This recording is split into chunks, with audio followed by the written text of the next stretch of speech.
Talofa lava, this is Pacific Waves from RNZ Pacific. I'm Susana Swiswiki. Coming up, brutal violence sparked public outrage in Papua New Guinea. Also, and I'm sure once the New Zealand government has a look at it, that there will be nothing for them to be concerned about. Cook Islands Prime Minister returns from China, and everyone has the right to vote or not to vote. If you don't vote, too bad for you. Talks of unfreezing New Caledonia's electoral roll are back on the table.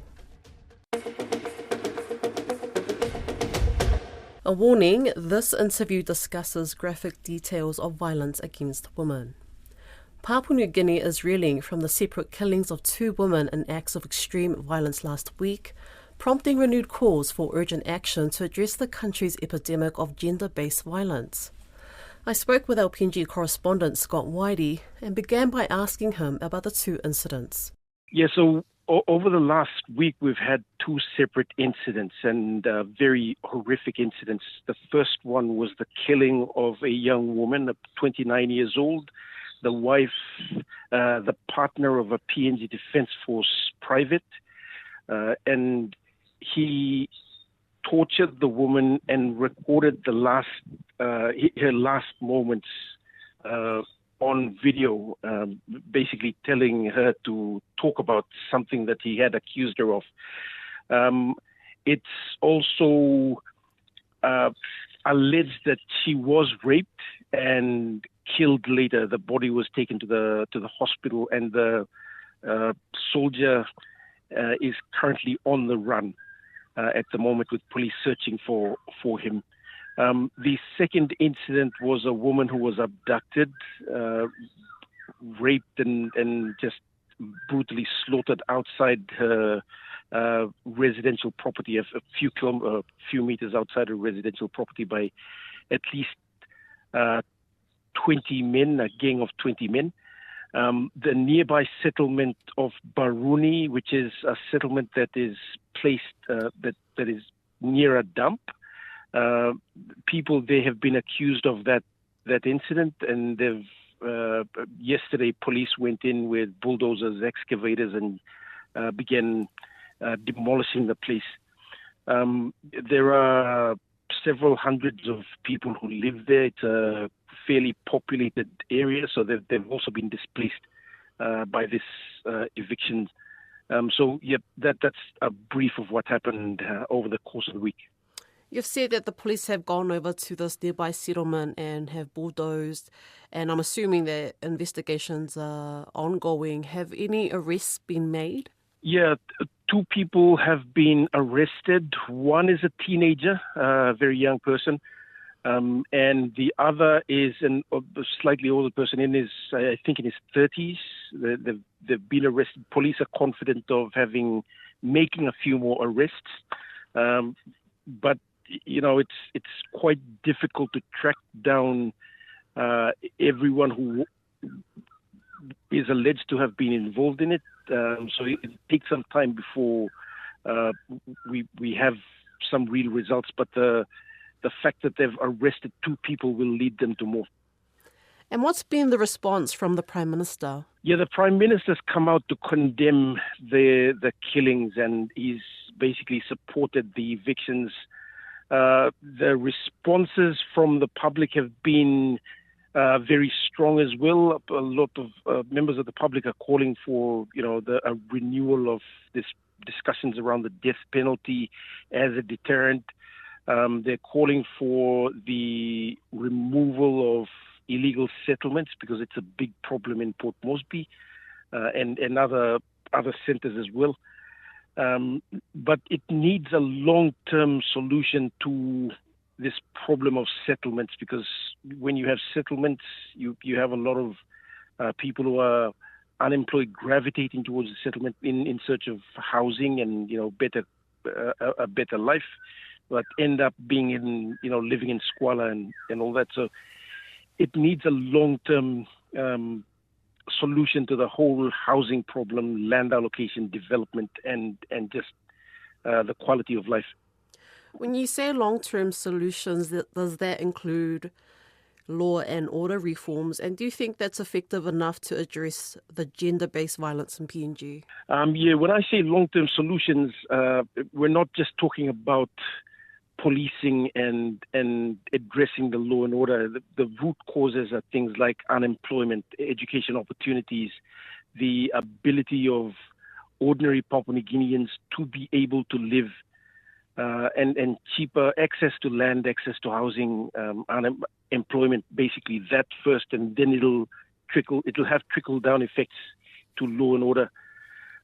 Yes, in terms of gender-based violence, we have, I believe, the highest rate of violence against women in the Pacific. So this two incidents just amplifies the problem that we have in Papua New Guinea. And just staying on topic with gender-based violence, from your perspective, do women in PNG have confidence in Marape to advocate on their behalf? I've seen that he's also come out condemning cyber attacks targeting Miss PNG. It's a complex issue, and a lot of it is cultural, stems from cultural, issues that we have. And Papua New Guinea is a very complex country. When you have 800 languages, different mindsets, different cultures, there's always a culture clash.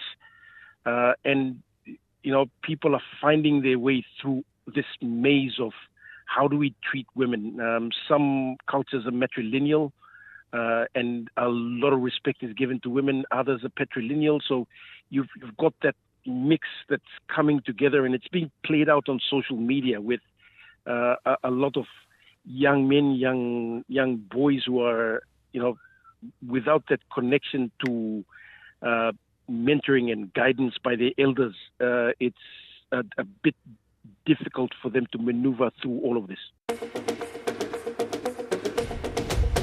The Cook Islands Prime Minister is hoping to have an opportunity to talk with the New Zealand government to heal some of the rift from his China trip. Mark Brown returned to Avarua on Monday afternoon following his week-long state visit, where he signed a comprehensive strategic partnership to boost his nation's relationship with Beijing.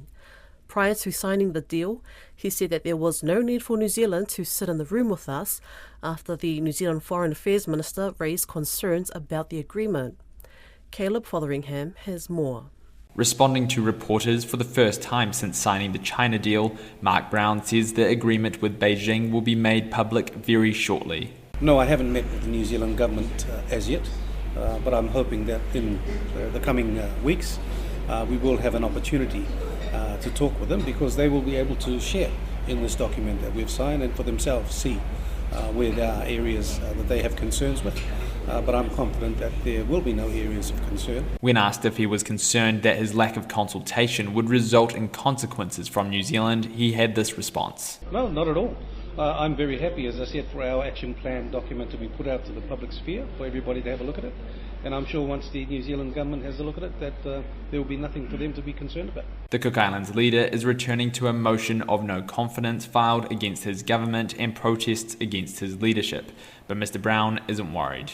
I'm confident that my statements in Parliament and my returning comments that I will make to our people will overcome some of the concerns that have been raised and the speculation that has been rife.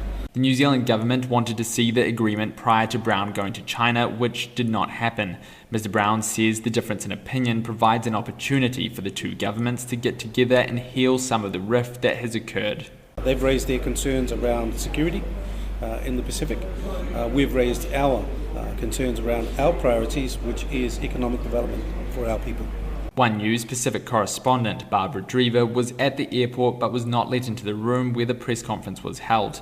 Meanwhile, in Ngatangia, Sione Vili, an owner of a popular burger joint, Villies says the Prime Minister has not been transparent with his people. He says there's a lack of faith in China after a Chinese civil engineering construction company laid substandard water pipes on Rarotonga that later needed to be replaced, and Mr. Brown should have consulted with New Zealand first. Instead of being arrogant and saying, I don't need you guys to look in and see what I'm doing, I think you need to appreciate what they've done for us already. Panua Masters, who runs a fruit stall on the side of the road, also thinks that New Zealand should have been consulted. My understanding that we're still under New Zealand, even though we are, self-independent. Leader of Cook Islands United Party, Cherokee Heather, says Cook Islanders are sitting nervously with a question mark waiting for the agreement to be made public. He's responsible for filing the motion of no confidence against the Prime Minister and also organising the protest. The opposition only makes up 8 seats of the 24 in Cook Islands Parliament. Mr Heather says it's about showing support to New Zealand, not about toppling the government. It's not about the numbers for this one, but purposely to show New Zealand this is how far we will go. If the vote of no confidence is not accepted by most of the majority of the members, at least we've given the support of New Zealand. Mr Brown says the agreement will benefit the Cook Islands people. New Zealand's Prime Minister Christopher Luxon says he will wait until he sees the text of any agreement signed between the Cook Islands and China before commenting further on the matter. We haven't seen the agreement. I've seen those remarks as well. What I would say is that we need to see the agreements that have been made and the documents that have been signed, and then we'll digest that and we'll have a conversation with the Cook Islands on the next steps. Mr Luxon says he expects transparency from the Cook Islands because of New Zealand's defence and security obligations. The French ambassador to the Pacific says discussions around placing the highly controversial electoral law, which sparked violent unrest in New Caledonia, continue. Paris pressed pause on unfreezing the electoral roll, which currently only allows people born in New Caledonia or residing there before 1998 to cast their votes. Opponents to the change say Indigenous Canucks would become a minority in their own country. Veronique Roger-Lacan told Lydia Lewis that the French Overseas Minister, Manuel Valls, is set to discuss the issue during this week's high-level visit. After the establishment of the new government in New Caledonia, and during the summer break, everyone was in Paris discussing things with the new government also in Paris. And Prime Minister Bayrou, in his general statement, said that he has to deal with the issue of overseas, and he has appointed this high-level senior minister, Manuel Valls, who is the number 2 of the French government and who is a minister in itself, not within the Minister of Interior, as it was previously the case, not within the Prime Minister's office, as it was also previously the case. He's a Minister of State on his own, number 2 of the government.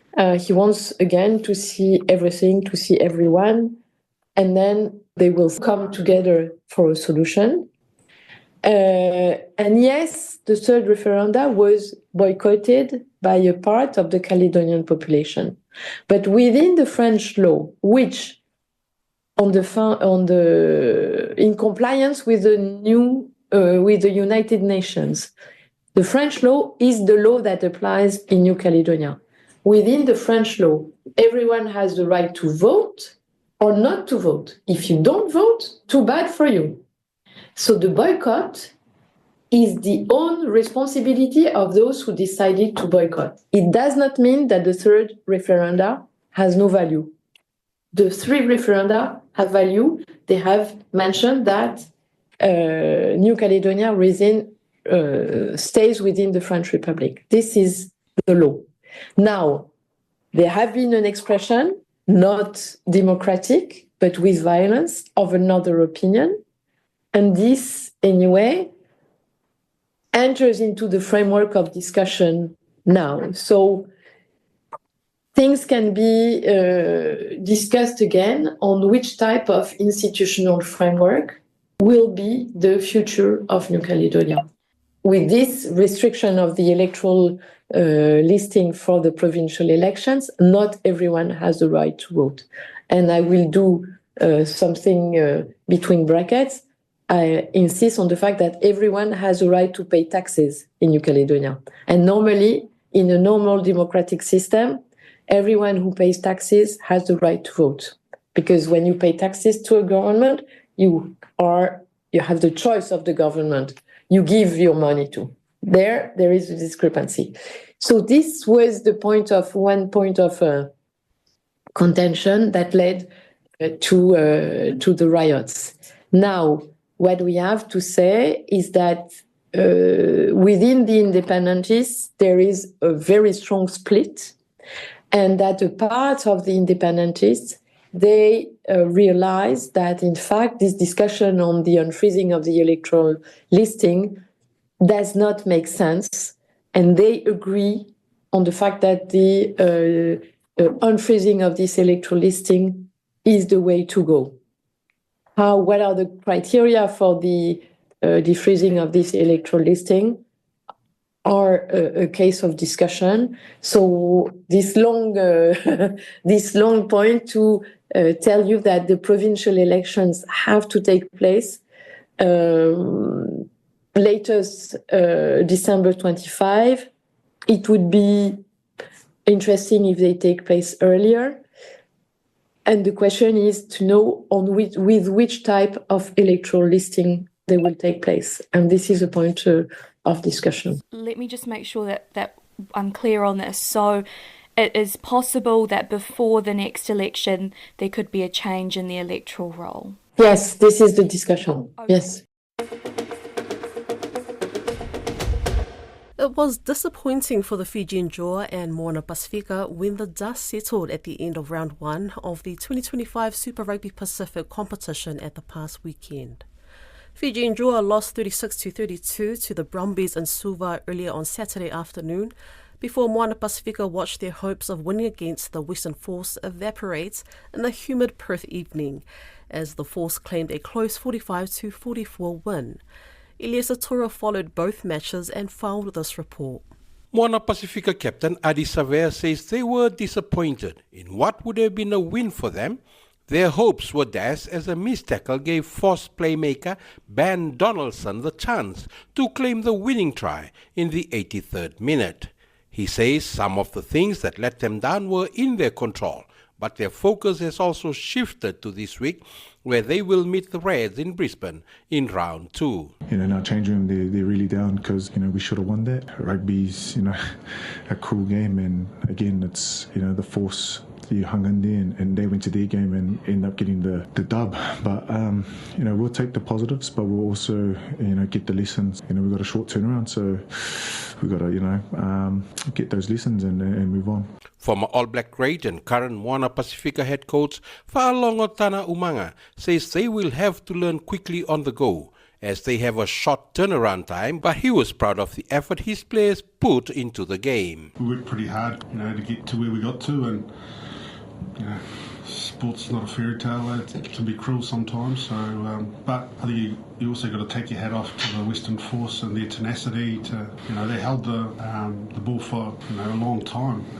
At the end there, our boys were giving everything we could. And you can't ask much more for that than that as a coach. The effort, the heart that they put in.